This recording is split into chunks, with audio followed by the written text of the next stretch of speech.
Hey guys, welcome to The Cup, the Currently Unnamed Podcast, where we put the real and the tea in reality. And you can always come to us first to quench your thirst. I'm David Healy. I don't have a cute intro. I guess that's kind of a cute intro, but I do have a cute shirt. I've been sticking with going with winter shirts chronologically, so I'm up to Dali. And I love this shirt. I just got it. The back, look at the back. Oh my fucking Iconic. god. Yeah, I love this one. That's giving 90s in the best way. I know, and it says Claddy, Clown Daddy. But yeah, I am just drinking some water and excited to talk about this episode. Alrighty. My name is Jack. I am your resident live experience experiencer. That intro fell apart about 2 seconds after it left my mouth, but we're going to keep going. I also don't really have a cute intro other than posing the question to you in the comments. What do you believe is a doll? Because that's probably something we are going to get into and debate heavily over this and our look over here. And I have some water, but I also have some lovely pumpkin spice tea because it is that type of year and I am a very basic bitch. Oh, okay. Jack, you have some pumpkin spice tea, but I happen to notice that's not in a Cup Podcast branded cup mug. Cup mug. You and yours can get your cup mug at lonagcreations.etsy.com. Link will be in the description down below. We do ship domestically here in North America and internationally, so there are no excuses unless your country is underwater, on fire, under siege, or you live in Antarctica, because I don't think we ship there. Other than that, I didn't even do my intro yet. Hi, I'm David Healy, and I don't have a cute intro, but I do have a cute shirt. Actually, I'm Brooke, and I'm the queen of the cup. But regardless, I am wearing my Scylla shirt. Oh, you got it. It came in the Ooh. mail, and it feels appropriate. But yeah, I'm wearing my Scylla shirt, and you know what? I'm gonna keep wearing it, and I don't care. I love Scylla now. So, I am drinking nothing, but I'm ready to sip some tea on this episode of Dracula because I have some thoughts. Very fair. And so does my cat. So you probably hear her meowing a lot. She's very vocal right now, so please forgive me. I've actually bought a fourth shirt from somebody in this cast. So I'm waiting for that to arrive. I think it should be here today. We'll see. But- Just to clarify really quick, 4 shirts in total, like across the Dragula spectrum, or 4 shirts from one person? 4 shirts from different people in this specific cast. I was about to say, how did you get 4 shirts of one person? Well, what the fuck you are you never know. doing? Well, I know you told me you bought a Gray Matter shirt. I know you Mhm. told me you brought a VV shirt. And I'm Mhm. pretty sure you said you bought an anti-heroin shirt. Or was it an Asia Consent Didn't- shirt? I have Was an it- Asia, not Yeah. anti. That one is coming? I'm rooting for Jaharia because I think Jaharia would be a great choice to add to your collection, David Healy. Well, you got your wish, Brooke. I bought Jaharia Ah, shirt. So nice. because- As you should. but you know what? I kind of want an anti-heroin shirt too. But anyways, if you're out there watching us, thank you for watching. And please be sure to like and subscribe to this podcast. Share the videos too. Comment. We love comments. I read and respond to a lot of them when I can. But yeah, we're almost at 2,000 subscribers. Heck, we might be at 2,000 subscribers by the time this is out. So that's a big deal. If we are at 2,000 subscribers, help us get to 2,500, right? Just keep on going on the climb. I mean, Miley Cyrus wrote a whole song about it. Exactly. But if you're interested in listening to any audio podcasts for the cup, you can find those in the description below. And be sure to subscribe to our Patreon. You'll get lots of exclusive content there. And of course, as we already plugged, there's the merch. You got to get merch from the cup. But yeah, let's get into this episode because I thought it was pretty good. That first episode was really good. So it had a lot to live up to, but I thought this was a solid episode for sure. What did you all think? I was lukewarm on this episode. I think there were definitely some things that I liked and some things that I did not like. But on the whole, I think it was a solid episode of Dragula. I haven't been like let down by either episode this season thus far. So I'm still piqued. My interest is still high. I'm still excited to see where the season goes. I just didn't love it as much as I loved the premiere. Fair. Yeah. Jack? I mean, this was a pretty good episode in my opinion. I unfortunately feel like at the very, very end it stumbled a little bit, but still really great overall. Love the concept, love the mini challenge, love the judges and the theme. I think it went really well. It's just the literal ending 5 minutes that I have the biggest problem with. Okay, fair.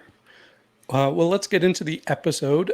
So we have everybody gathered in the lab, and they're all waiting to see who's going to come back from this extermination challenge. Is it going to be Severity? Is it going to be Aurora? And everybody's talking about who they want to come back, and Scylla makes it pretty clear she does not want Aurora coming back. And Majesty is like, do you even like Aurora as a person? And Scylla has the longest hesitation with answering and makes it pretty clear that nah, she doesn't seem to like her. Well, I mean, you don't gotta like everybody. And like, I appreciate the fact that she didn't try to like say, no, I do like her. I just don't think she should be in this competition or whatever. She didn't answer, and then when she did, she's like, well, I mean, I have mixed feelings. And I honestly think that's probably an accurate reflection of how Scylla genuinely feels about Aurora. But like, there are some little pot stirrers on this cast. I'm just gonna say that now.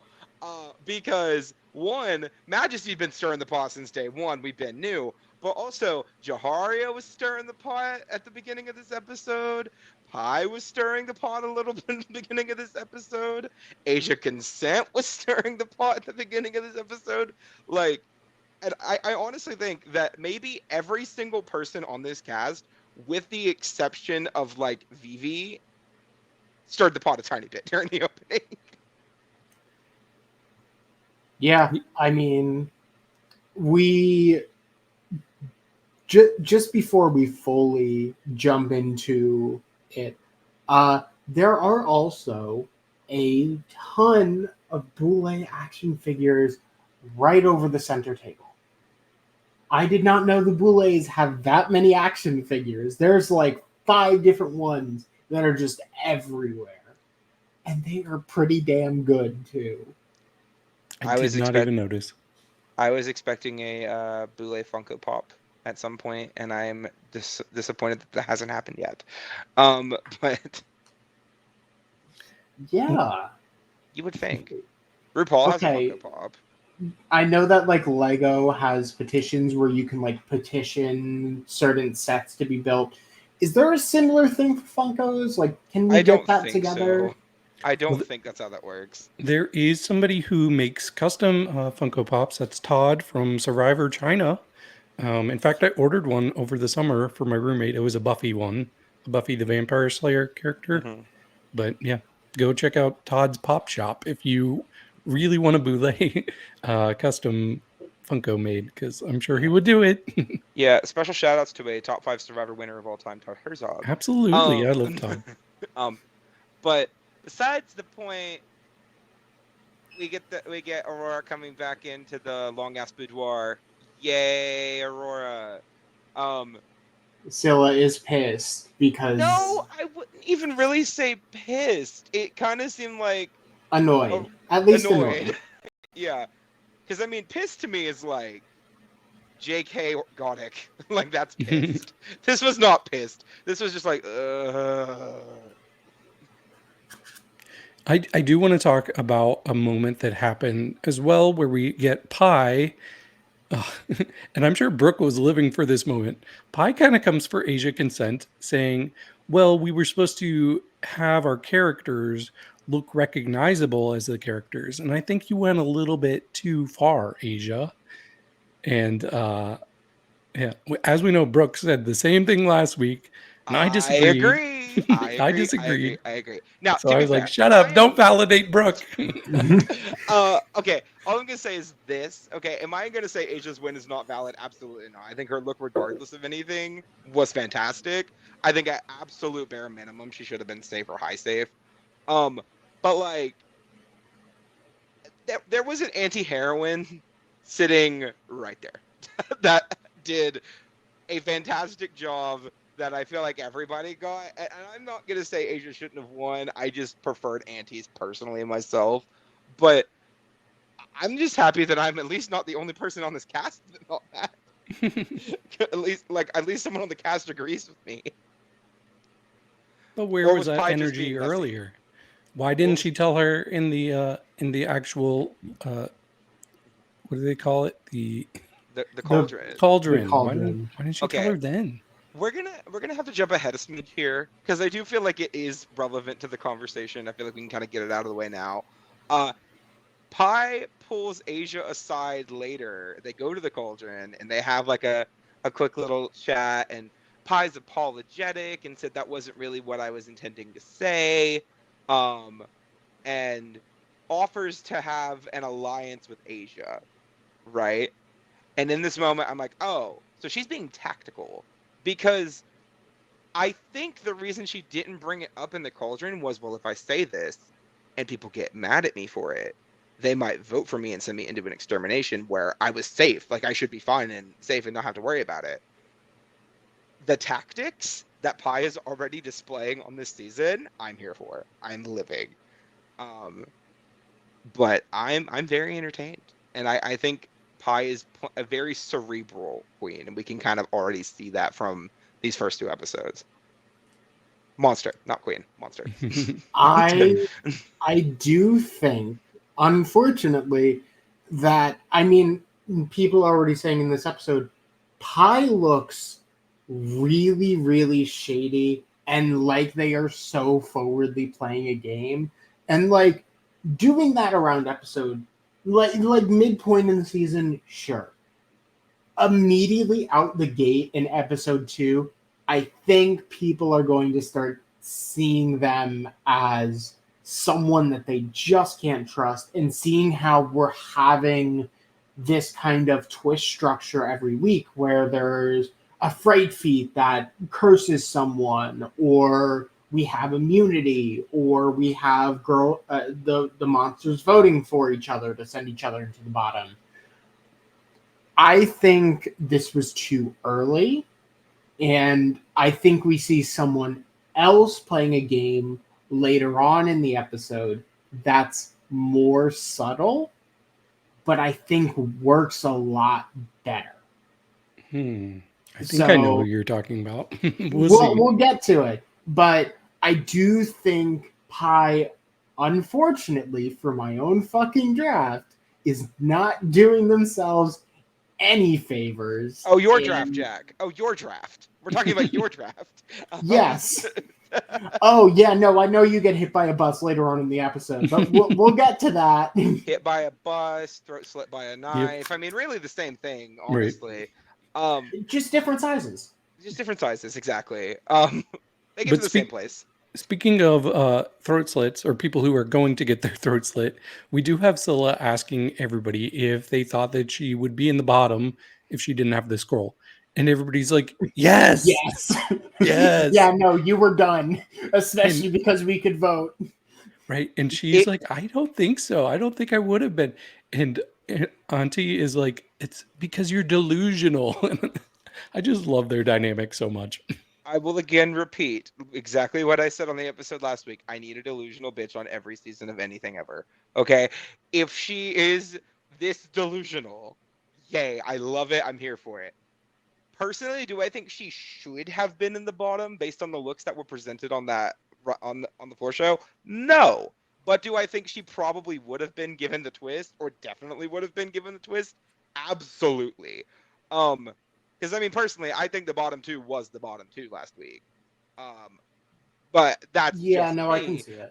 David, we know you disagree because we know you like Aurora's look. I do.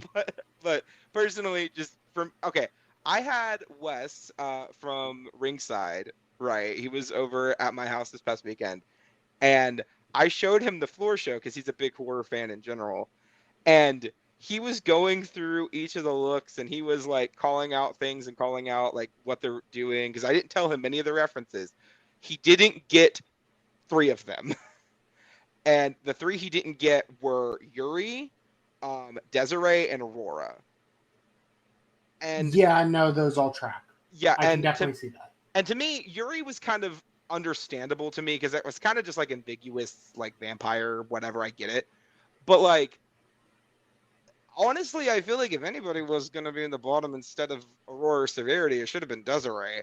But that's just me. I don't think Scylla was in my bottom 3 on rewatch. But I mean, hey, Scylla's still here at this point, and you know, them's the breaks, I suppose. I will say, looking at the actual like full photos we got of Desiree's look, it did raise it a little bit of like when I saw it with the full head on, I could see it. It still wasn't super clear, and I still don't get how it went to Desiree's drag itself, but I did think potentially it was just poorly shot on the show.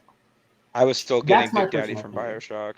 I do agree that it also still led to Big Daddy from Bioshock, and I think if she just leaned into that, potentially would have been a lot better. The last thing that we get here is Pi kind of explaining herself from the cauldron last time, where she was actually feeling pretty good to be safe, supposedly.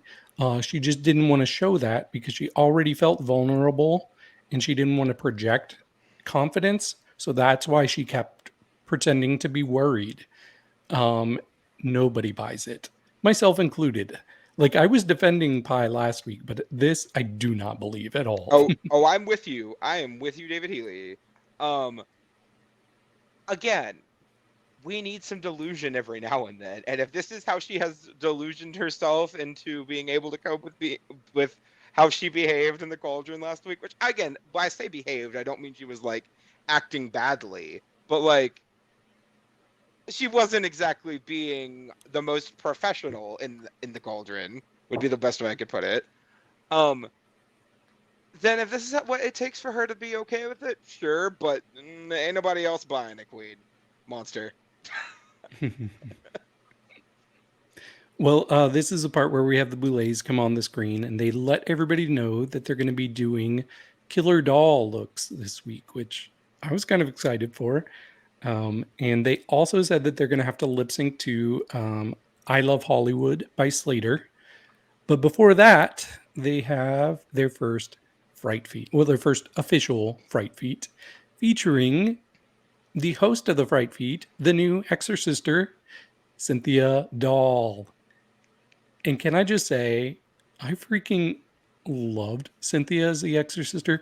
And I want to make this clear. I am a huge Coco Kane fan. I'm like, she's one of my absolute favorites.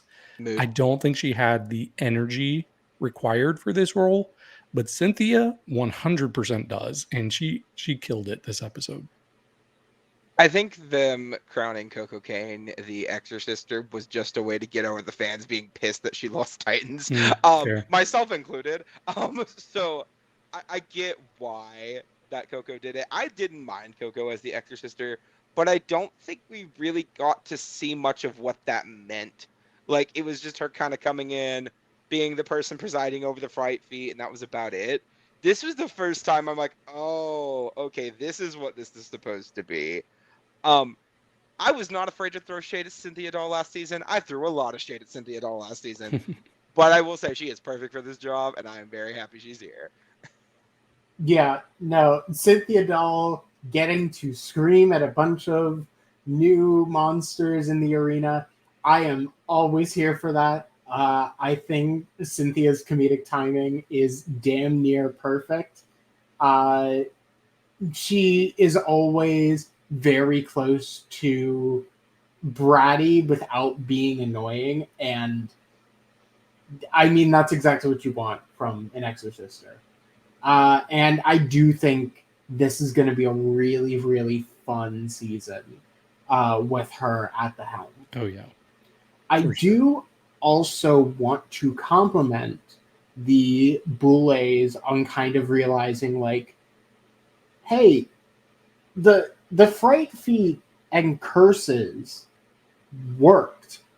So let's just implement that into a standard season and give them some fun things to do, give them ways to get at each other.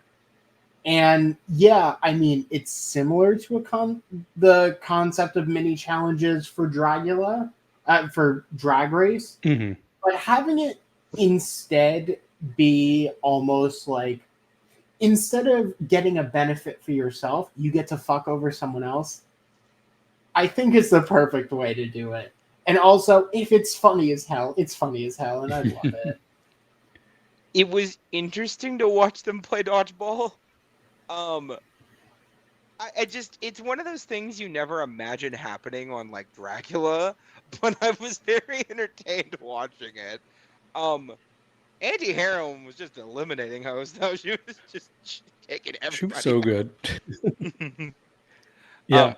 I love Yuri had a confessional, and she's like, so my strategy for this is to hide behind people so that way no one can hit me, and I'm gonna cower in a corner, and eventually I'm gonna win at the end.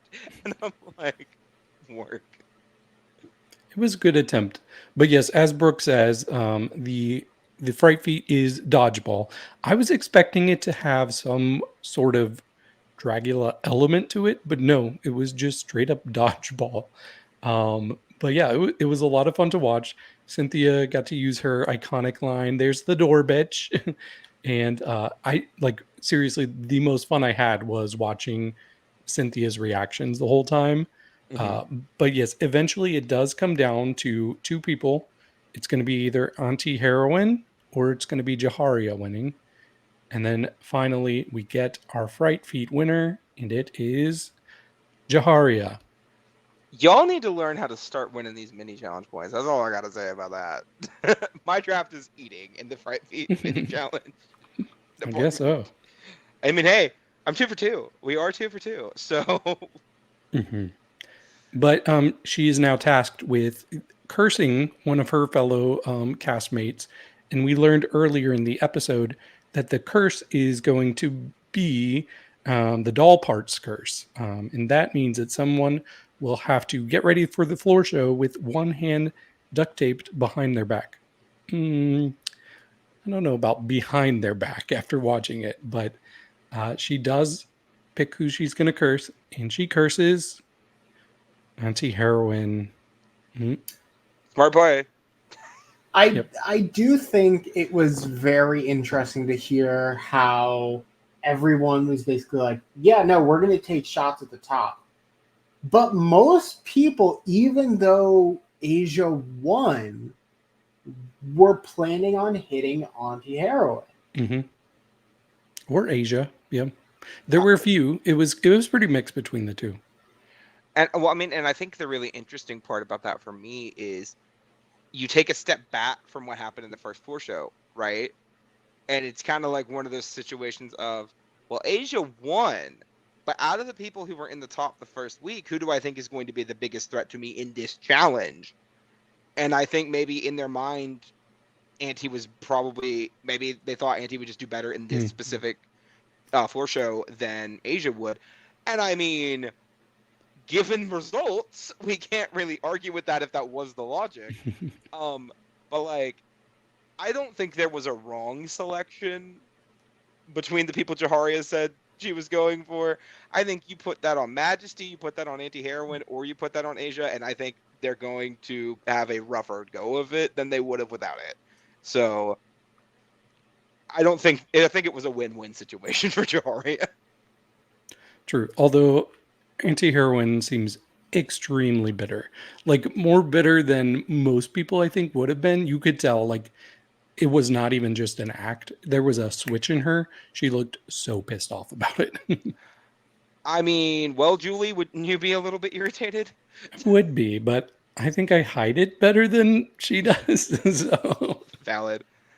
But yeah, so we're in the long ass boudoir. Everybody's getting prepped for that floor show.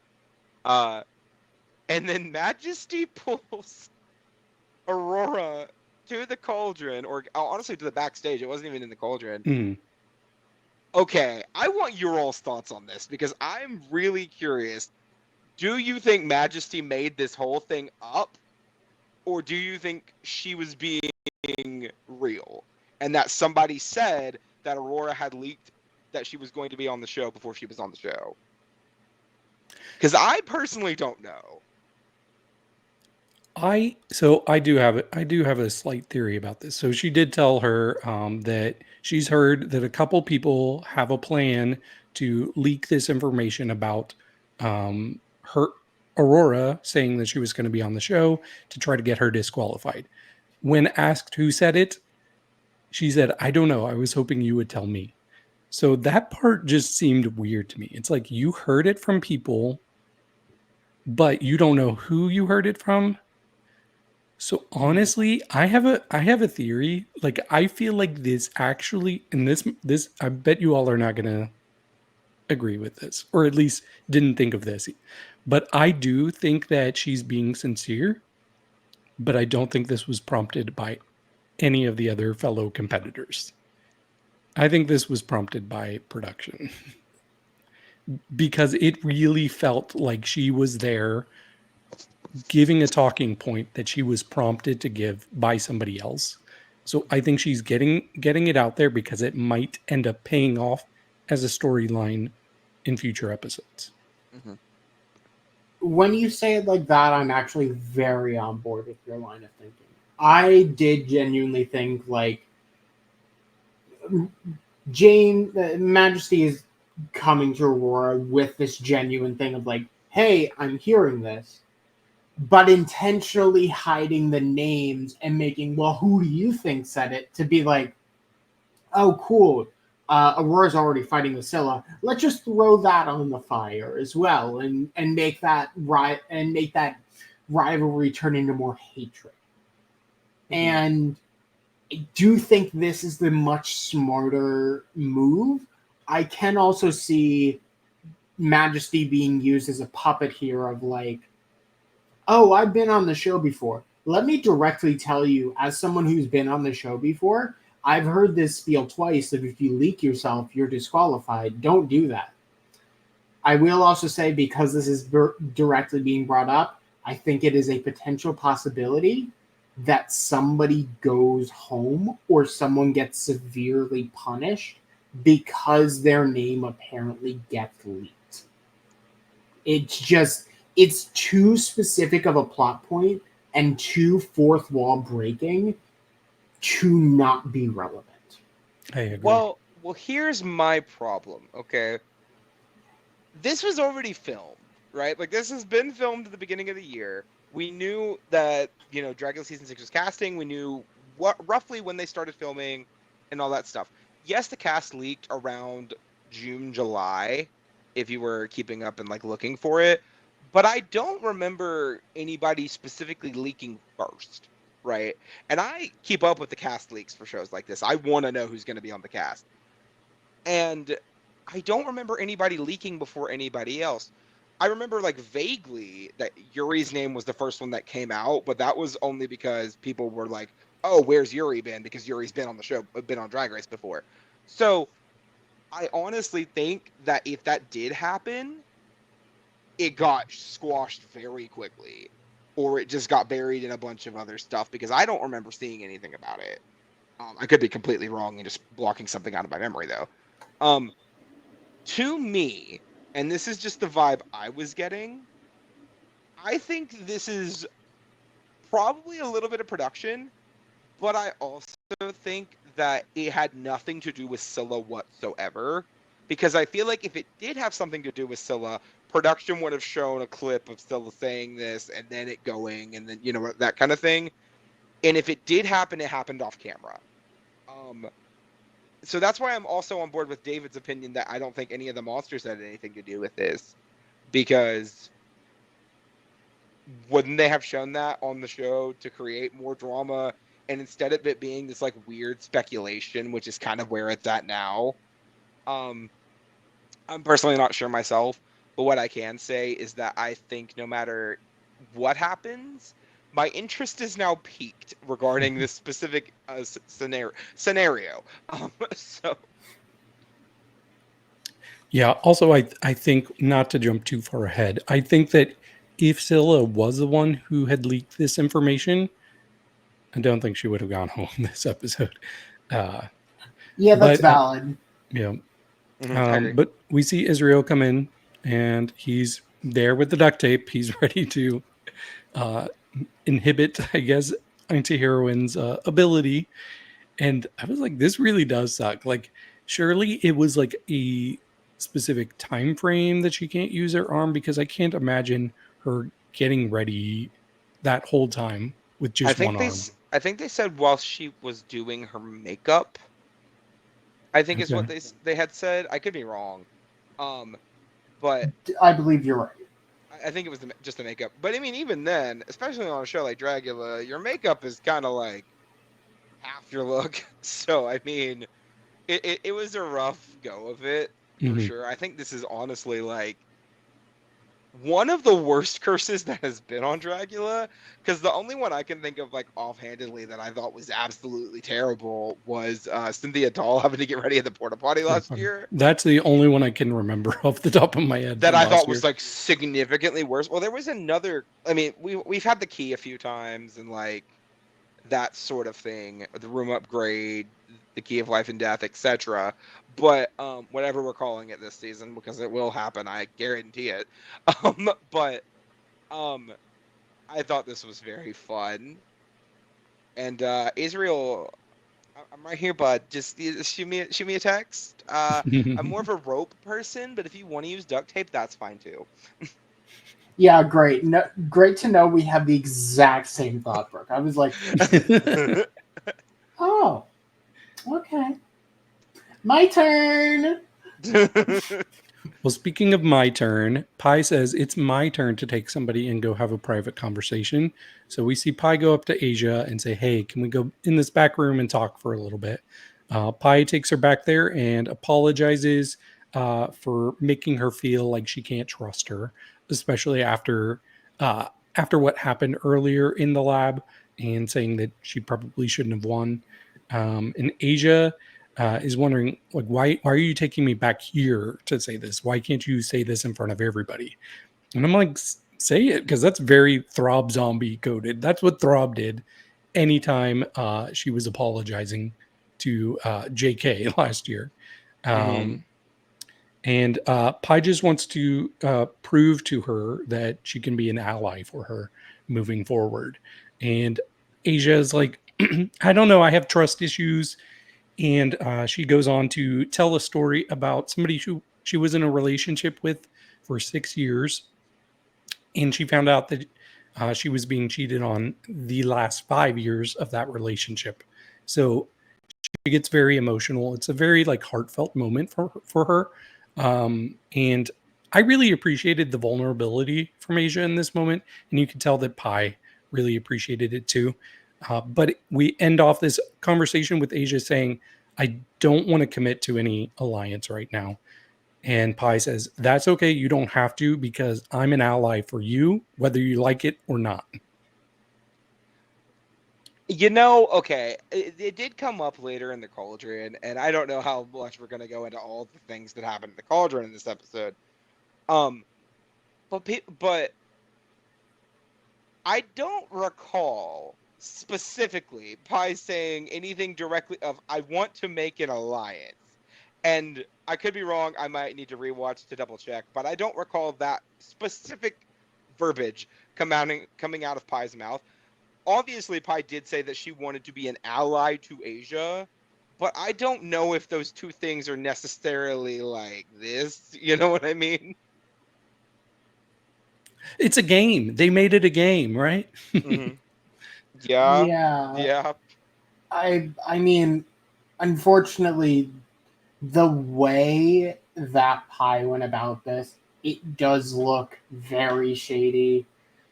I mean, they talked about first not liking Asia's look, then how they were scheming during last week's Cauldron in order to stay out of the vote. And then they pull Asia aside and be like, disregard everything I previously said, let's work together. I would also be sketched out in the situation of like, there's some sort of ulterior motive. Like, there's something going on here. And I mean, unfortunately, I think this is the new storyline that will follow until probably Pi goes home. Yeah, I see what you're saying. But I actually feel like, for the most part, Pi is being genuine. I just feel like Pi is a person who is just constantly misunderstood in her life. Because like I feel like when she tossed out that comment earlier in the episode about Asia, I think that was her attempt at playful banter. I don't think she was trying to be malicious or try to really come for her. Um, and then in this moment, I felt like she really felt bad and was trying to make up for it and be like, "Hey, I've got your back, just so you know, so you feel like you can trust me." Um, and I do think that came from a sincere place. Um,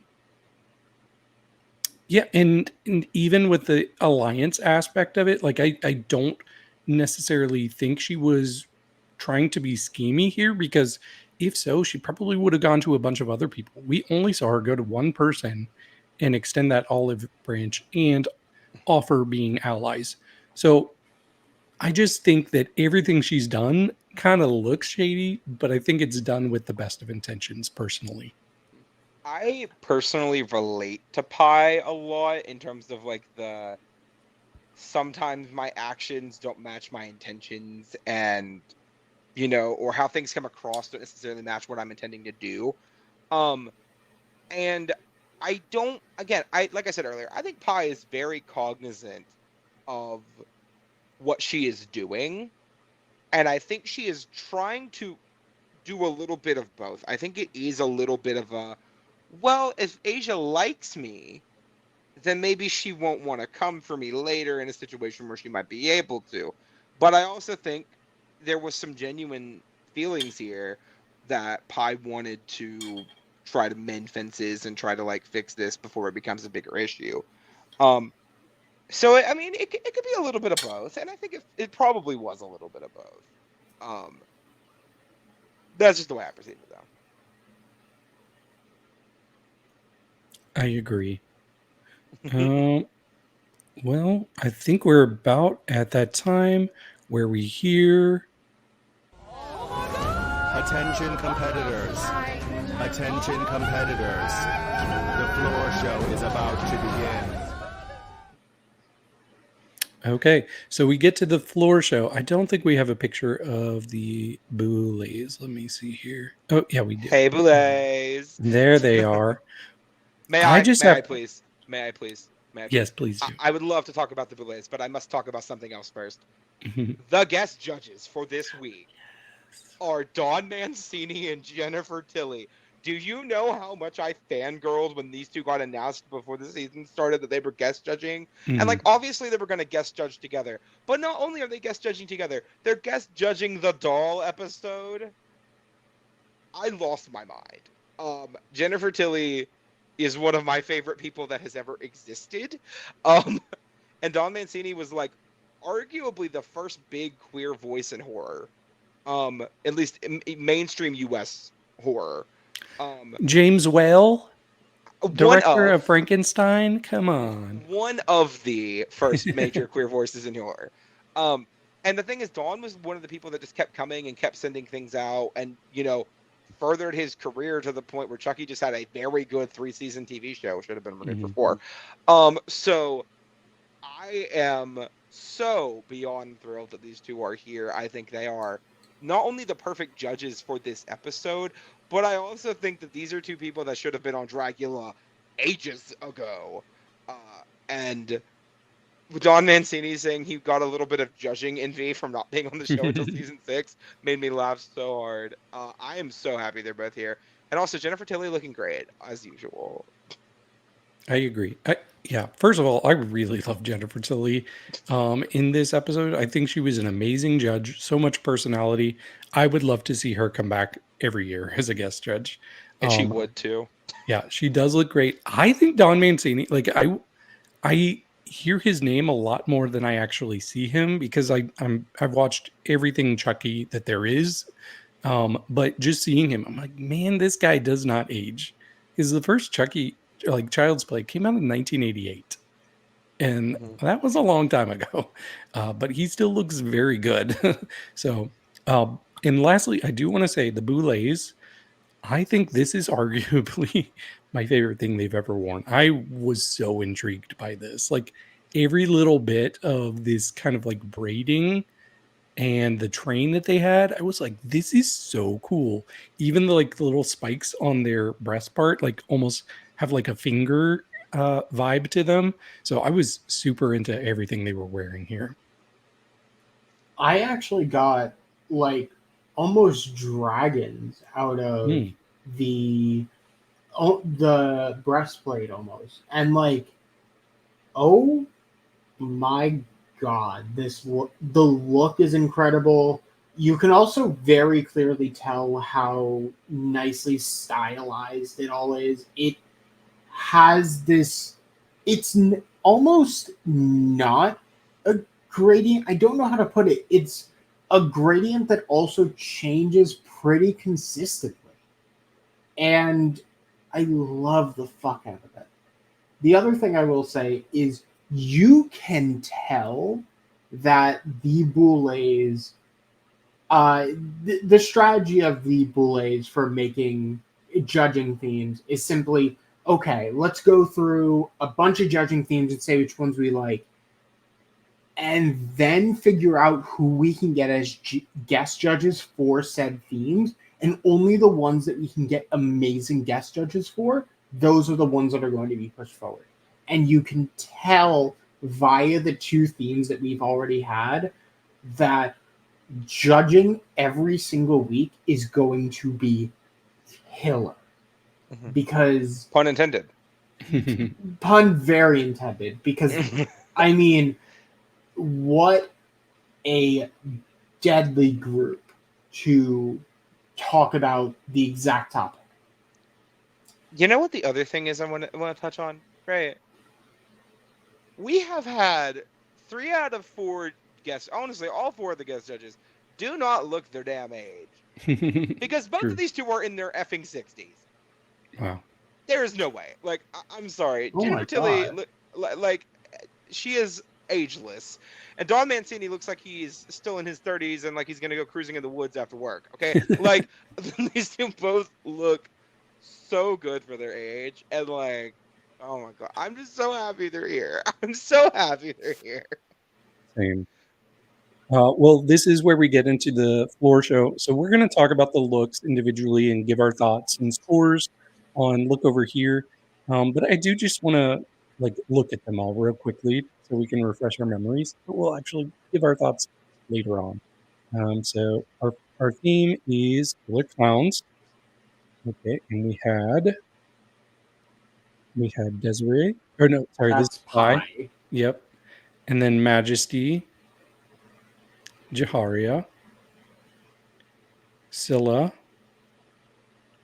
Vivi the Force,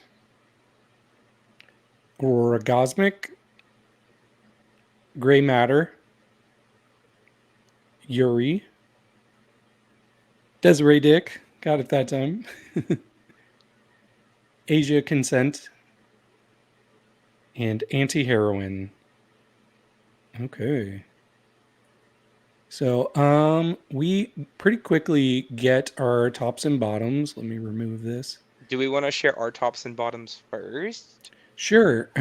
Do you want to do top 4 since we got a top 4 this week randomly? We'll do what's in the episode. Top 4, bottom 2. Okay. Yeah, no, that is very fair. Well, that works out because I had a pretty clear top 4 personally. Fair. So I went mostly off of the look, just because watching 11 people lip sync to one song, it's kind of hard to like soak all of that in. Agreed. But my favorites in no particular order were Anti-Heroine, Gray Matter, Asia Consent, and actually Vivi the Force. Wow. Okay. Jack. I am pretty different from David. Good. My top 4. First is Anti-Heroine. I think that's pretty undeniable. Then I have Yuri, Aurora, and Pi. Well, if it isn't a panel of 3 different groups of people, I don't know what is. So my top 4 for the week were obviously Anti-Heroine. I think Anti was the clear standout this week for me and a few other people from what I've seen online. I also had Gray Matter in my top 4, and I had Yuri in my top 4. But after rewatching the floor show, I have a different person in my top 4 than either of you. I have Scylla in my top 4. But we'll talk about it. We'll Okay. talk about it and look over here. You can be wrong. You can be very wrong. I mean, girl, I don't know what you're talking about. You have fucking Aurora in your top 4. Okay. We'll get to it. For bottom 2, I did have Scylla in my bottom 2. But I also had Jaharia in my bottom 2. Ooh. Don't agree with that. Jack. I also have Scylla in my bottom 2. But my other one was Vivi. Ooh. And I will explain it once we get to look over here. Yeah, so my bottom 2 this week were Desiree and Vivi. I Wow. fully agree. I think there's one particular thing that was missed, and I think Brooke and I probably agree on it. Mhm. I also think out of everybody in the lip sync, I think the person who served the weakest lip sync was Vivi. But that's just me.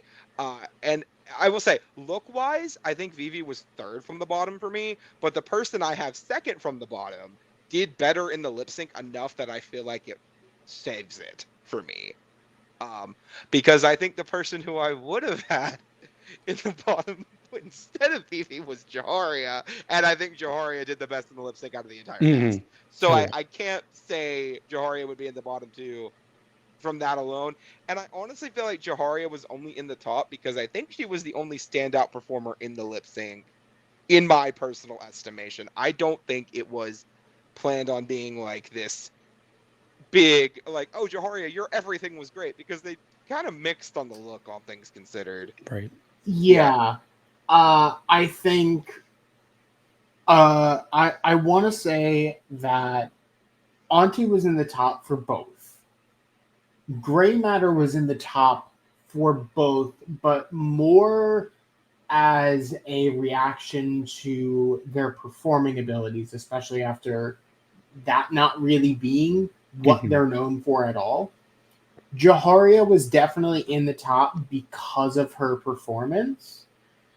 And Pi, I think, was in the top because of their look. I think that look was great, honestly, but we'll talk about that I over here. love I that agree. look so much. Yep. Yes, as Jack pointed out, our top 4 are Anti-Heroine, Gray Matter, Jaharia, and Pi. Okay, so I'm going to ask real quick, okay?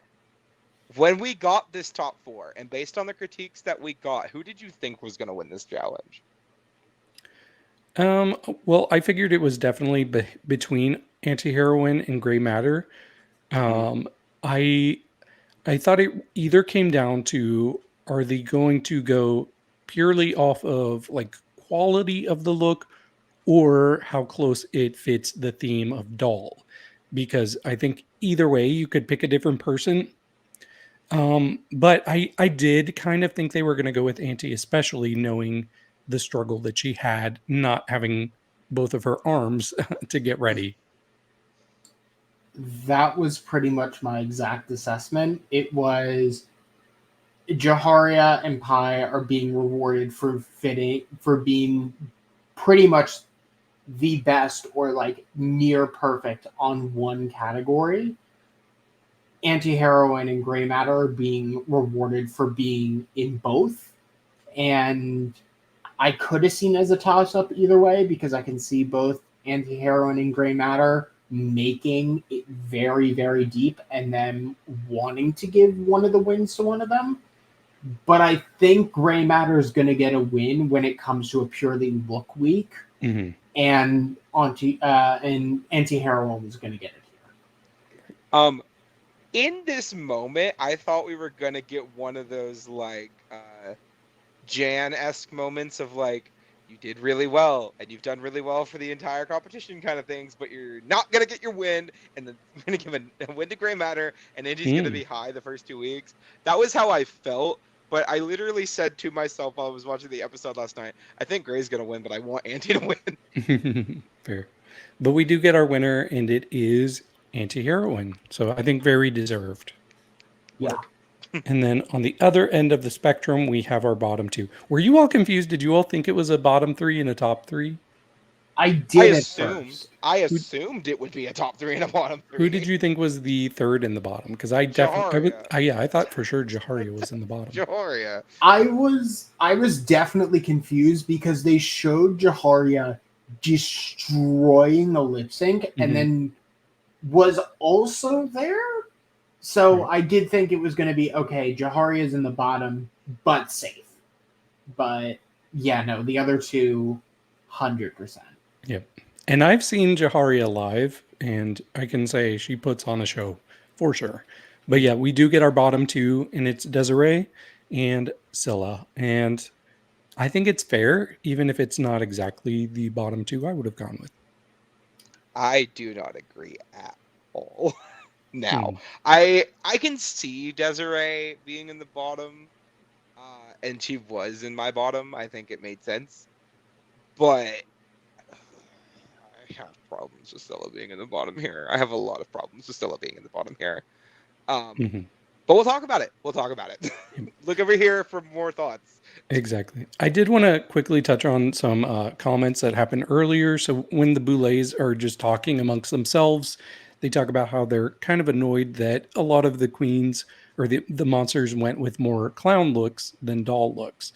And even when they call the safe people, the Boulets, before they leave the stage, they say, hey, a lot of you all had clown looks. I want you to be cognizant of this in the future and look around and see what people are doing. And if you see there's a common theme, I want you to switch it up. And I think that's a lot easier said than done, because I do not blame anybody for coming prepared with a clown doll look, which are very common. There are a lot of dolls that look like clowns, and anticipating that other people are going to do that.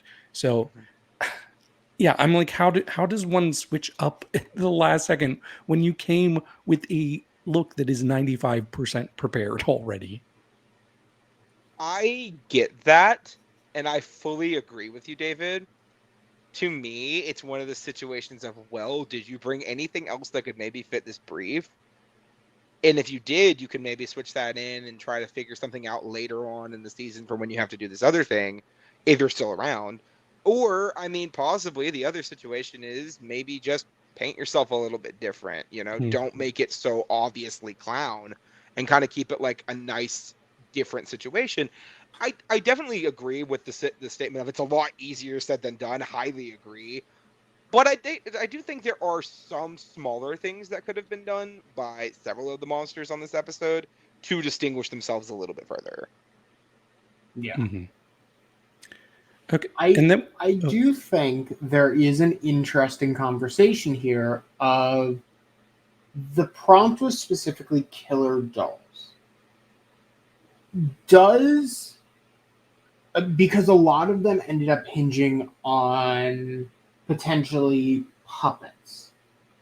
Does that detract from anything? In my personal opinion, based on the research that I did afterwards, because I was curious if puppets are very closely related with dolls, the major difference I found between them is that puppets have some sort of control and are meant to be dynamic, while dolls are meant to be more static. That's basically the only difference between the two that I found. That makes sense. For me, my biggest issue this week was I think at least half of this cast did not stay on brief. And we'll talk about it and look over here. I think there were a lot of people this week who had a challenge, made a look, and it just did not fit the assignment criteria. Some people got killer and not doll. Some people got doll and not killer. But very few people got killer doll. And I think that is something that, you know, as someone who is a big fan of the fact that Dragula has always said, we're not here to critique your drag, we're here to critique your interpretation of the assignment. I think this week the bottom two didn't reflect that, personally. But again, that's just me. And I thought everybody got the brief enough that I would just judge them based on the look and the performance if I had more time to soak in everybody's lip sync. But we do get back to the cauldron. And first of all, we see the safe monsters back there and they're talking. And this is where Asia decides to tell everybody about the conversation that she had with Pi and how Pi offered up an alliance. And she just kind of wanted to, like, I guess, like, what's the term? Mix notes, like check each other's notes to see if anybody else has had similar conversations. And it doesn't sound like they had, but everybody agreed that it sounded pretty shady coming from Pi. And then the rest of the people come back in there, and immediately we get a big argument between the bottom two. It is Scylla versus Desiree Dick. Already, they're coming after each other. Other people keep hopping in. My best supporting actress during this whole fight was Grey Matter. Like I said it last week, Grey Matter is so like subtle with her little shady comments, and throughout this whole fight, she was like, knowing that they're going to have needles for the extermination challenge, she's like, can they sew their mouth shut? And then later on, she's like, where are the needles? Where are the needles? And the whole time I was like, great, I am feeling everything you're doing, and you're cracking me up. This was the first moment this season that I saw drama, and I was like, I don't really care for this. I think there were definitely some brighter spots in this moment, right? But it kind of felt like Desiree wanted to start something and Scylla didn't really want to participate at first. And then everybody egged Scylla on until she did. And I didn't like that. I didn't care for that. Now, granted, Desiree was going in, like, borderline unprompted. Desiree was going in, especially after the whole Jennifer Tilly cry comfort thing on the main stage. Which I loved. Again, Jennifer Tilly, sweet. Fantastic judge. But creepy. Creepy. Word of the week is creepy. But I really do feel like this was a fight. It was a situation that Scylla could not win.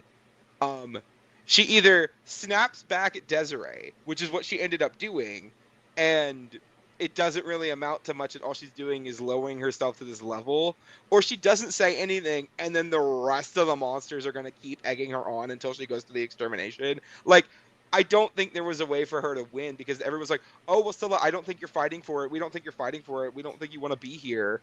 I'm like, what was she supposed to do here? I mean, again, fights happen. It's a drag show. I expect fights to happen.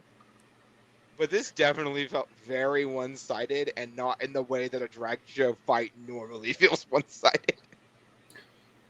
Yeah, I think everyone was just kind of tired of Scylla being like, my looks are good, y'all just don't understand it.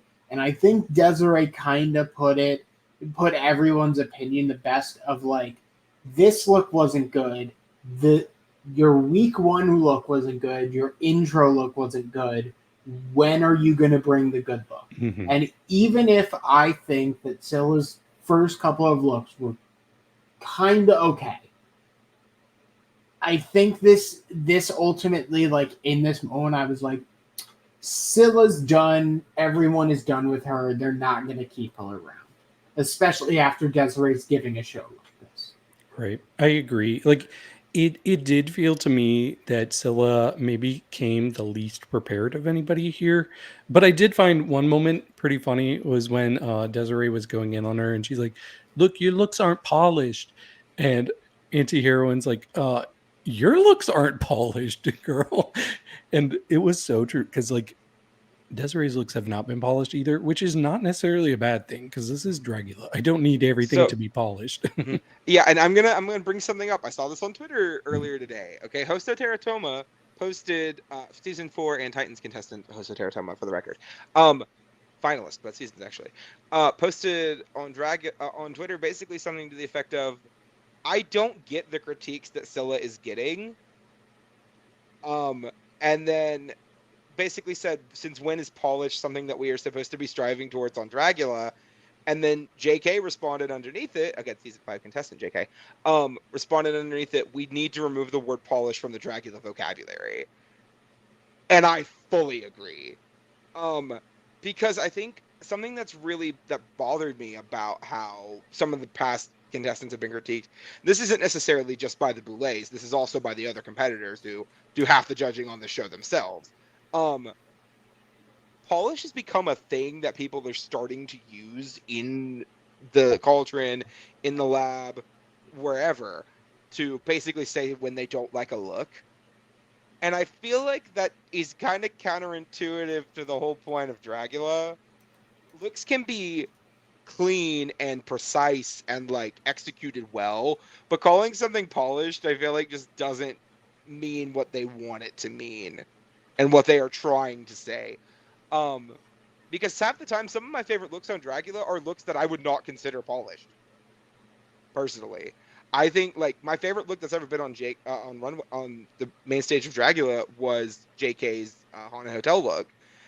I would not call that polished personally.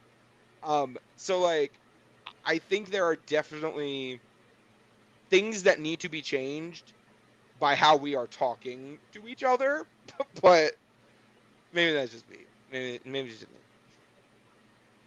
No, I agree. Like I think if polish is used, I think it should be pretty neutral. Because I don't think polish really helps or hinders a look most of the time. If anything, I think somebody can be too polished.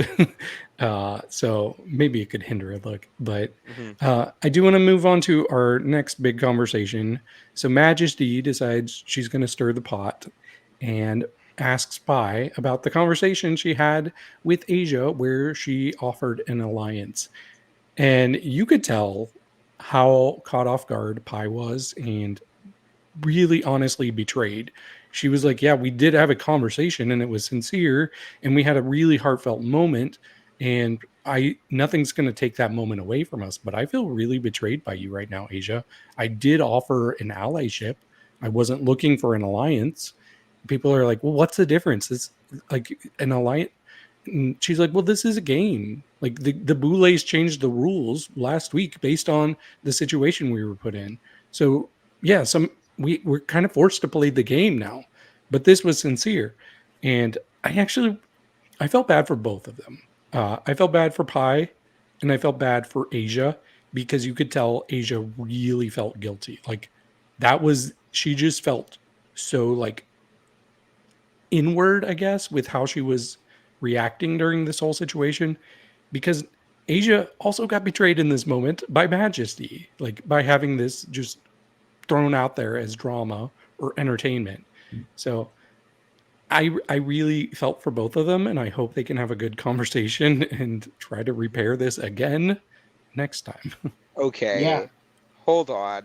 Jack, I'm sorry. I won't let you talk. But I do... Actually, no. You go ahead first. I'll talk after. Go ahead. Yeah, this was very tactical by Majesty. And that's what you were talking about earlier, wasn't it?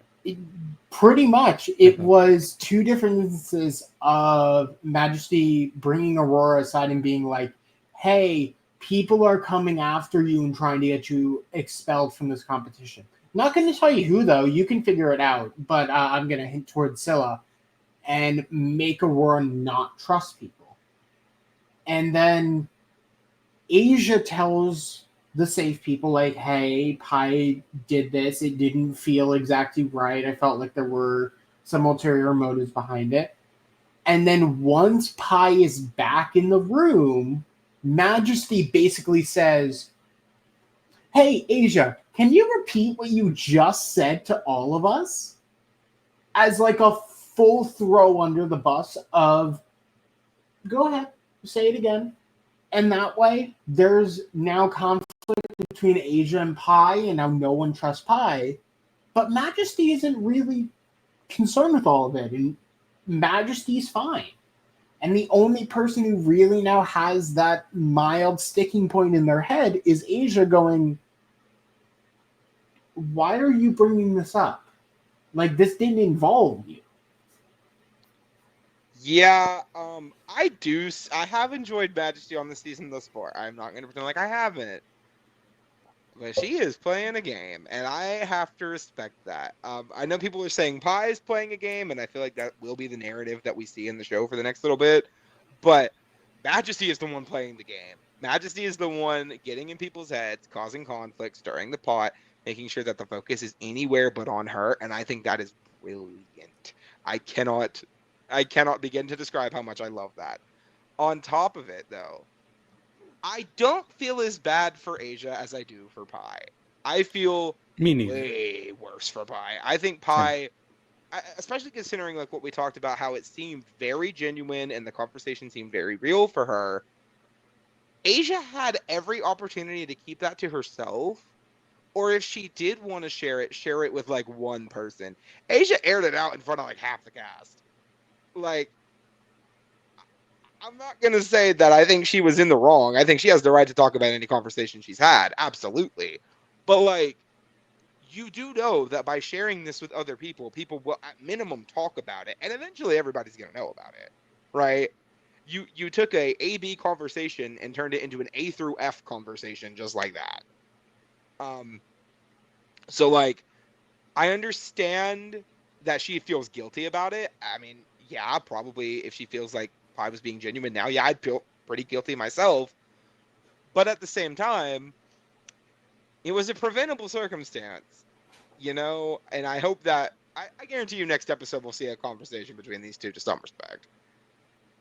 Yeah, I do think Asia, though, when she shared that information, I think she was fully expecting everybody to be like, yeah, I had that same conversation with Pi. And I think it was only after she realized, oh, this was only to me, that's when she probably, I bet she regretted saying it before it even got brought up in front of Pi. So that's why I do have a little bit of empathy for her in this, in that, like, clearly she just has trust issues and it got the best of her.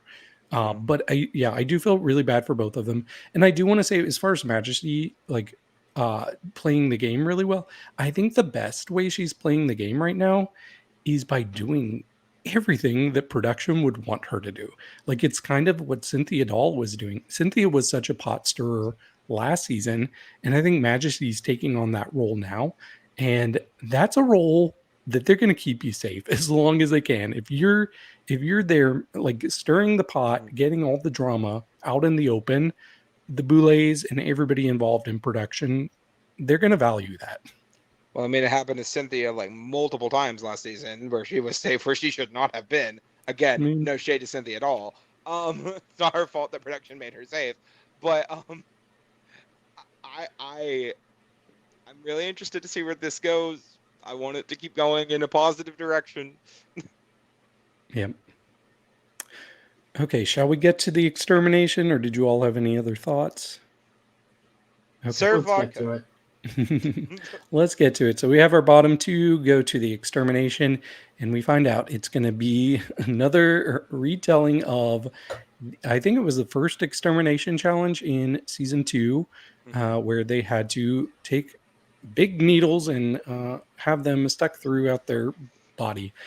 And This seemed so much worse. it has always been my least favorite Extermination, just because I cannot, like, I can barely watch it. And I can watch a lot of things, like especially gore if it's fake gore, but this is real and Mhm. it looks so painful. So I was dreading this, and I watched this like with my face almost completely covered by my hands. I was just like squinting watching it.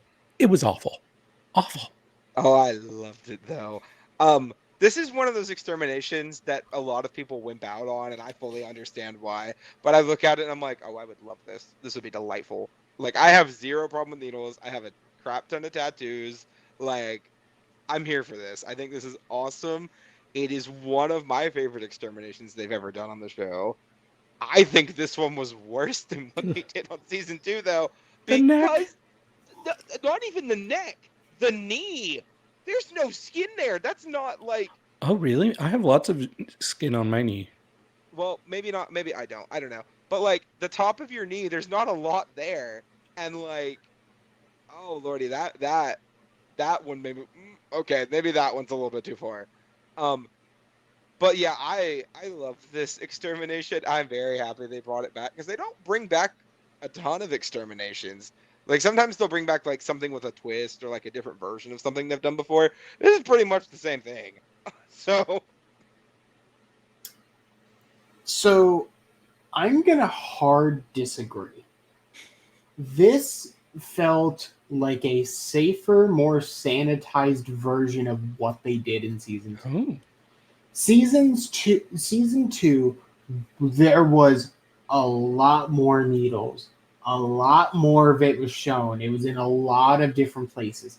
Yes, I do think the places where the needles were done this season was more impactful. But it felt like they started on level 7 and only made it to level 10. If they had shown the buildup of like, oh, this isn't bad. Oh, this is getting worse.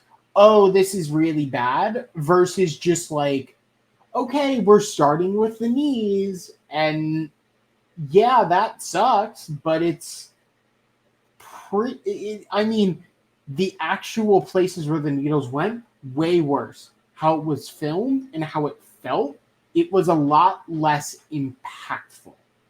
I fully agree with that.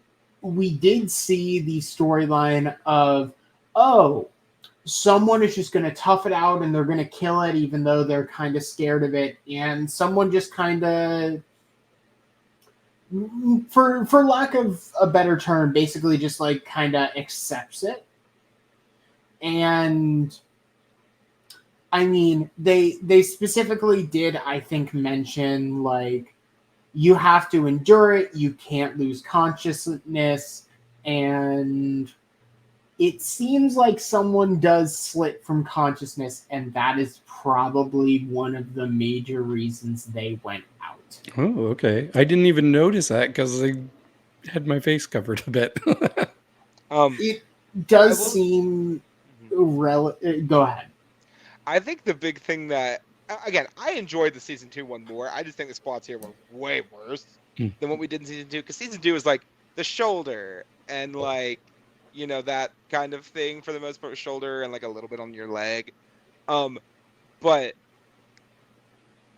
I think we missed someone akin to Monique Shame on this.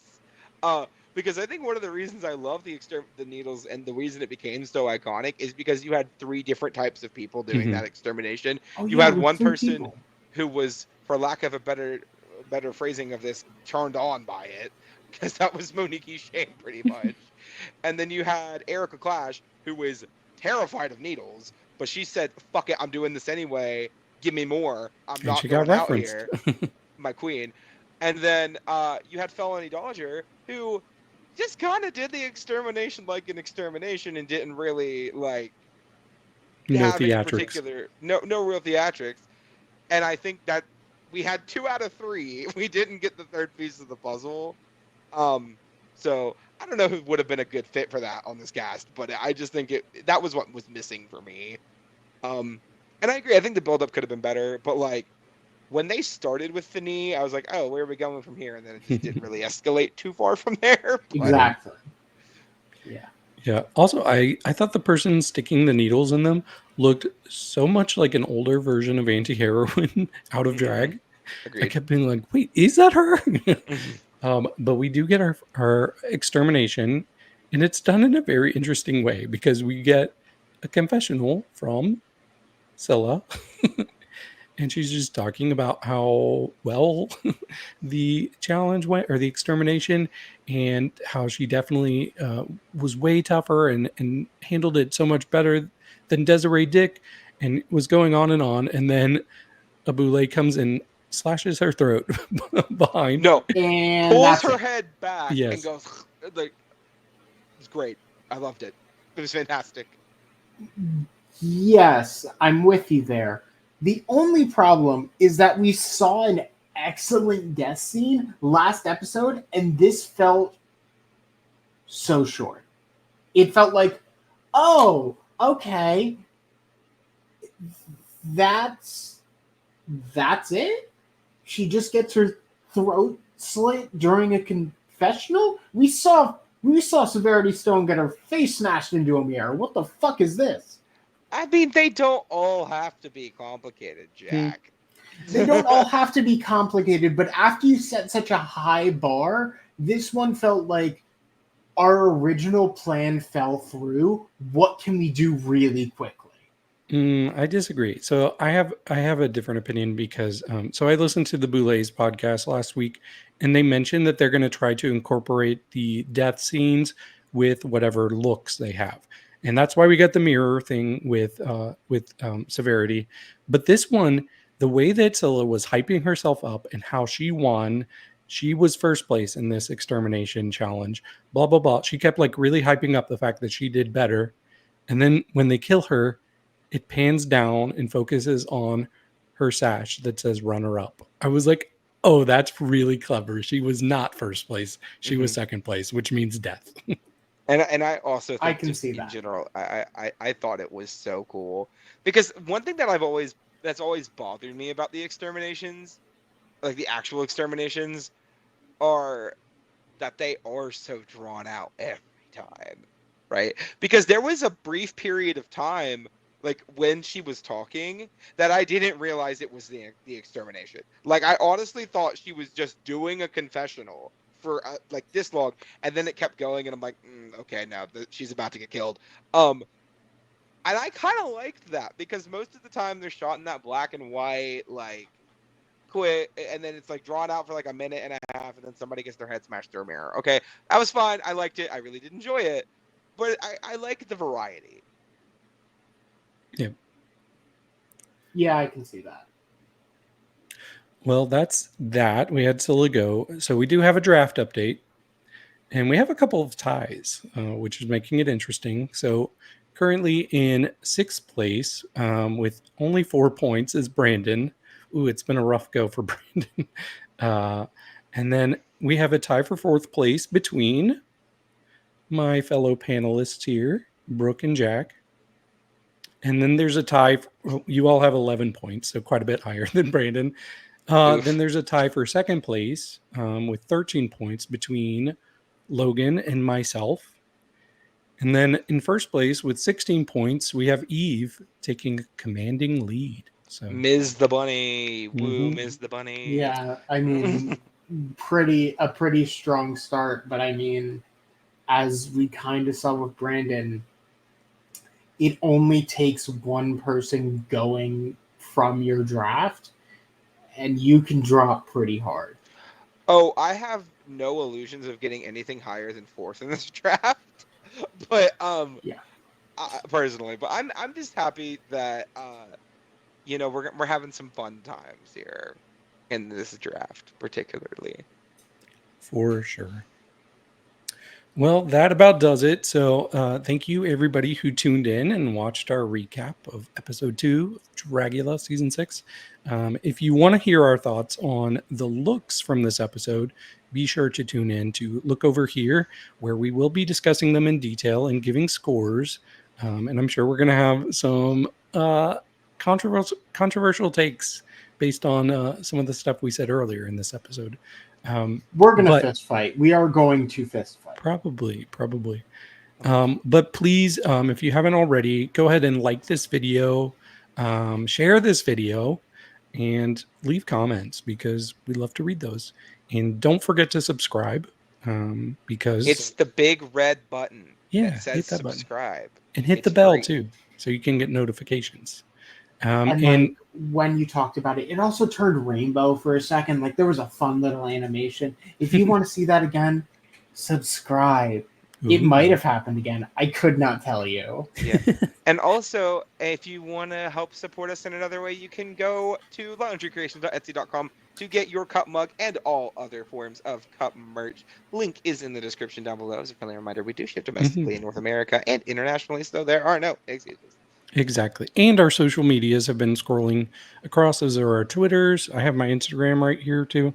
So feel free to follow us and send us a message too if you want. But yeah, I think that's about it. So